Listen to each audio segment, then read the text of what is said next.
Malam Jumat Kliwon di beberapa desa di Jawa Timur bukan sekedar penanda hari.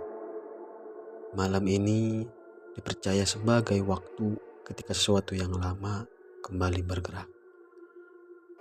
Tahun 1998 di sebuah desa bernama Kedung Rejo ada satu makhluk yang namanya tidak pernah diucapkan keras-keras.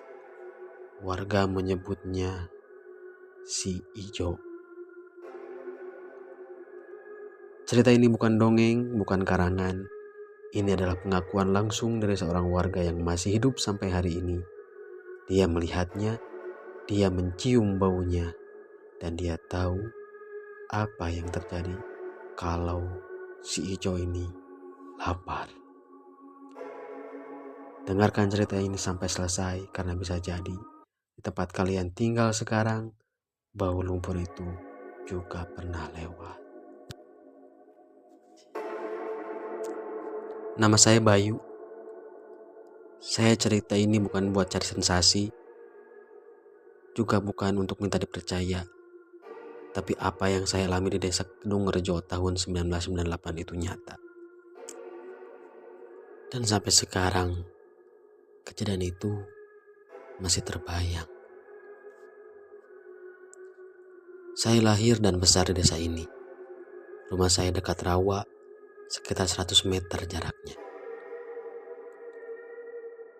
Dari kecil, saya sudah sering dengar soal si Ijo. Tapi jujur saja, waktu muda, saya nganggap itu cuma cerita orang tua biar anak-anak gak keluyuran malam. Sampai malam itu datang. Malam itu Jumat Kliwon, bukan Suro. Saya ingat jelas, karena desa lagi kemarau panjang. Sawah retak, sungai hampir kering. Rawa di ujung desa juga surut. Padahal biasanya gak pernah kering seperti ini. Sekitar jam 9 malam, suasana desa tiba-tiba aneh. Bukan sepi biasa. Kodok berhenti bunyi. Anjing gak ada yang menggonggong. Angin juga gak kerasa. Terus bau itu datang. Bau lumpur. Tapi bukan lumpur sawah. Bau tanah lama yang kebuka dicampur amis. Bau itu masuk rumah pelan-pelan. Kayak kabut. Istri saya langsung nutup pintu dan jendela. Dia cuma bilang, "Mas, wis tekan." Saya tahu maksudnya. Anak saya nangis. Saya mau ke sumur belakang buat ambil air. Tapi hati terasa gak enak. Waktu saya buka pintu belakang dikit, tanahnya basah.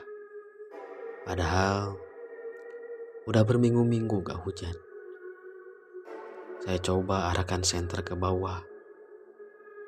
Di tanah itu ada bekas tapak kaki. Besar. Dalam. Jaraknya agak jauh. Jelas, ini bukan tapak manusia. Dan saya langsung merinding. Belum sempat saya nutup pintu, saya dengar suara langkah.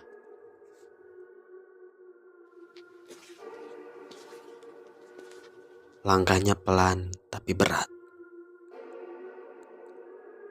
Setiap langkahnya bikin tanah kayak turun. Saya gak berani nengok. Tapi bau lumpurnya makin kuat. Dada saya sesak. Perut saya mulai mual. Akhirnya, saya memberanikan diri dan menengok sedikit ke arah belakang.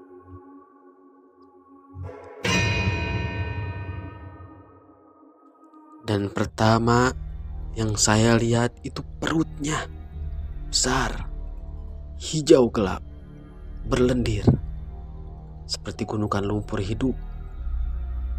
Terus saya lihat badannya naik ke atas, tingginya lebih dari pohon pisang. Kulitnya bukan hijau terang, tapi hijau kusam, kayak lumut yang sudah lama. Matanya kuning keruh, tapi kosong.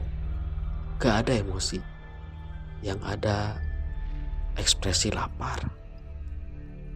Mulutnya kebuka, gak ada gigi, cuma lubang hitam. Dan dari situ keluar suara berat serak-serak. Lue, lue. Sontak, kaki saya langsung lemas. Saya jatuh duduk. Badan saya gak bisa gerak. Dan saya yakin kalau dia nengok ke saya pasti habis. Tapi dia gak berhenti. Dia lewat ke arah rumah sebelah. Rumah itu isinya pemuda yang baru pulang dari kota. Orangnya memang sering bilang cerita si Ijo itu bohong. Saya dengar suara kayak orang jatuh ke lumpur. Cuman sekali. Habis itu sunyi. Gak ada teriakan. Gak ada suara minta tolong.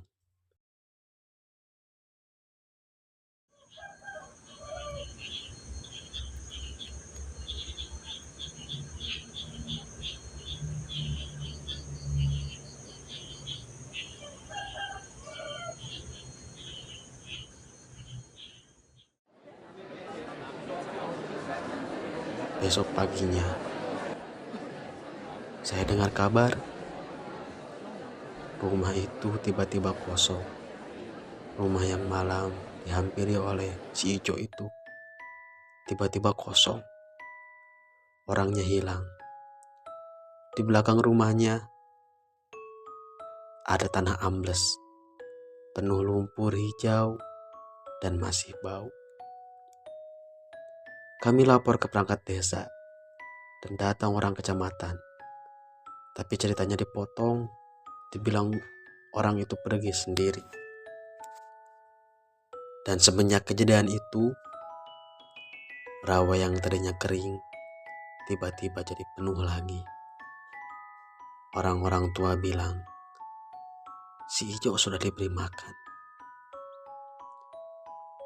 Sekarang saya sudah tua, tapi tiap malam Jumat Kliwon, bau lumpur itu kadang masih datang. Gak selalu, tapi kalau datang, saya langsung tutup pintu, matikan lampu.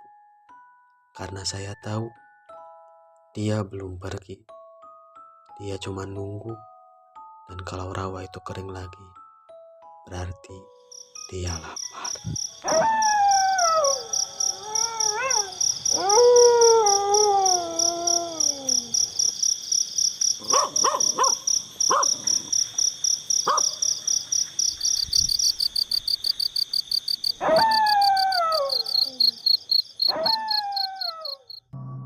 Cerita ini mungkin sudah selesai, tapi bukan berarti semuanya benar-benar berakhir.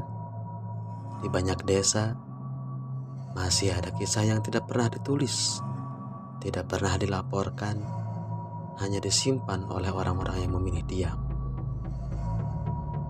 Kalau kalian ingin cerita-cerita seperti ini tetap didengar, tetap ceritakan dengan utuh, kalian bisa berlangganan channel ini. Bukan untuk hiburan semata, tapi supaya cerita-cerita yang hampir hilang masih punya tempat untuk hidup. Dan kalau satu malam bau lumpur itu kembali tercium, mungkin cerita berikutnya sedang menunggu giliran. Sampai jumpa di malam berikutnya.